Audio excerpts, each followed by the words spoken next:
If you listen to progressive metal bands like Meshuggah, Periphery, Tesseract, all those types of groovy metal bands, you'll notice their riffs have a very kind of peculiar, odd time rhythm about them, yet you can still bob your head and groove to them. So in today's video, I'm going to show you how you can create exactly those types of riffs. So first of all, let's take a listen to a riff that I've created in the style of Meshuggah. This is the riff I'll be showing you the process of creating. Enjoy.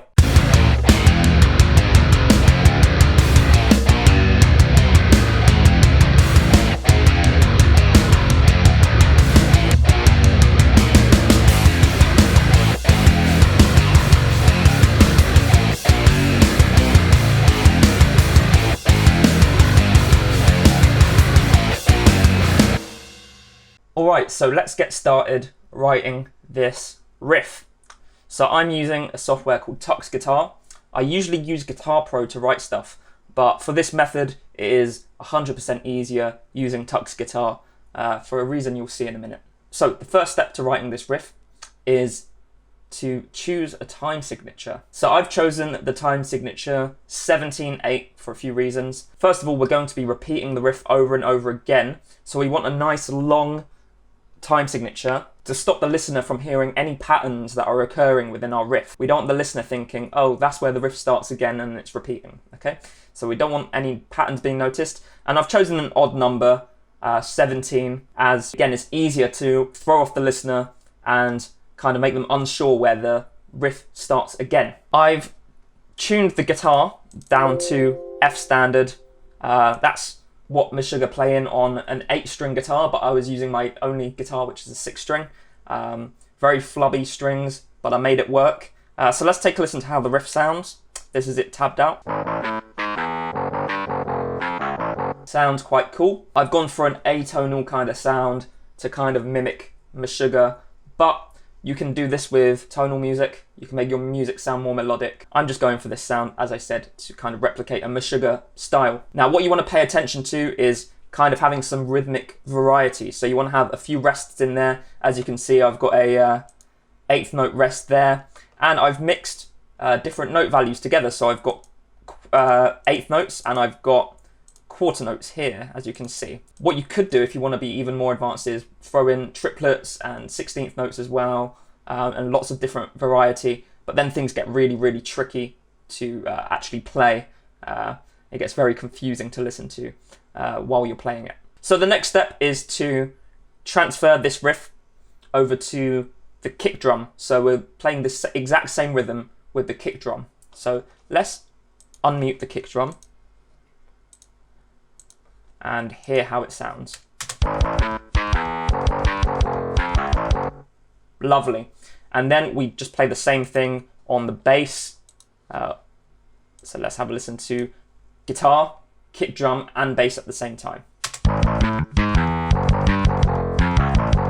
All right, so there's the riff. What I'm gonna do is I'm gonna copy it over one more time, and I'm just gonna change some of the notes on this riff to enhance further the effect of not knowing where the riff starts and finishes. Okay, so let's just chuck some.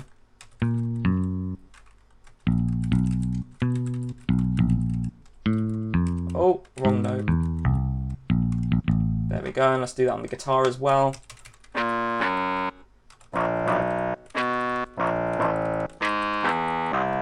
You gotta love the sound of the guitars on Tux Guitar. They just sound fantastic. So let's listen to the whole riff now, seeing as I've doubled it up.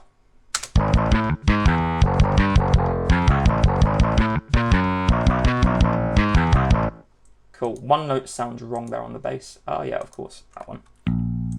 Okay, so that's how the riff sounds. Now what we're gonna do is we're gonna copy and paste this riff multiple times. So let's do it like 6 or 7 times.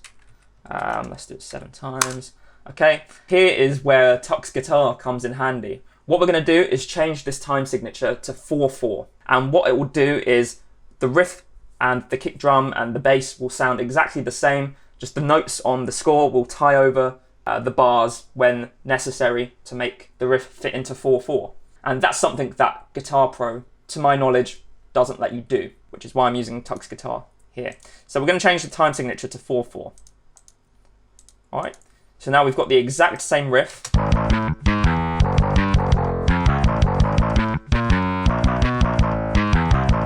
Yeah, we've not changed the sound whatsoever, except we're just doing it in a 4/4 time signature. When we're playing in 4/4, we kind of like to use either 4 bars, 8 bars, or 16 bars. So I'm going to cut this off at the end of the 16th bar. So anything from bar 17 onwards, I'm just going to throw away, okay?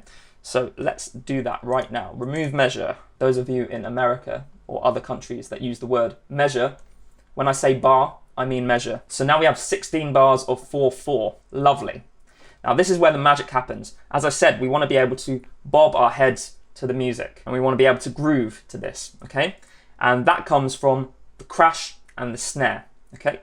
So we're going to be using the drums now to create this groove effect. So at the beginning of the riff that you heard at the beginning of the video, I was using the toms and the snare rather than the crash and the snare. So let's do that now. I'm going to put a tom on every single quarter note, okay? Up to bar 8.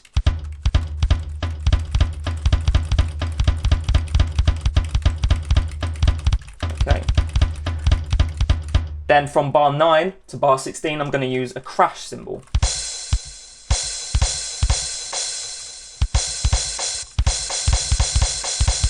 This is fun. Alright, simple enough. Then on beat 3 of every single bar, I am going to place a snare. Now you could place it on beat number 3, or you could also place it on beats 2 and 4, just like a standard groove. But I'm going to put it on beat number 3. Okay, so on every single bar.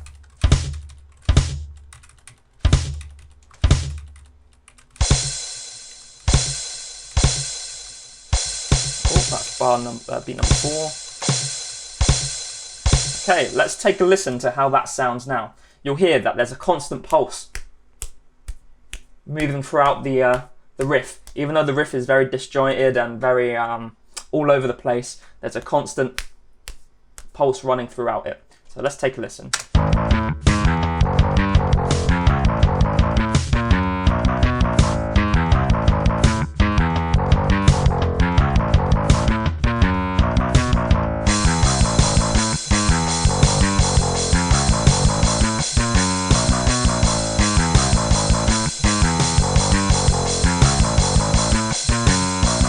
Lovely. Something else I did in the riff is at the beginning, the first 8 bars where I'm using the toms, every time the riff repeated itself, I just placed a crash at the beginning, and that furthered the kind of illusion that we're playing in this odd time signature, because every time I play that crash, it's every 17 eighth notes, because the riff is 17 eighth notes long.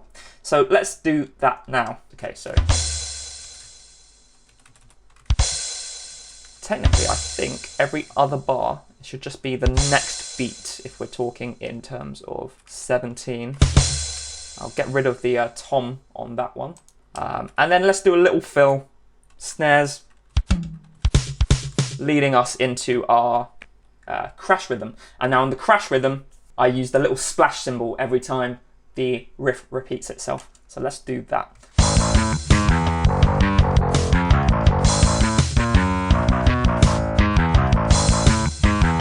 Hear that pulse.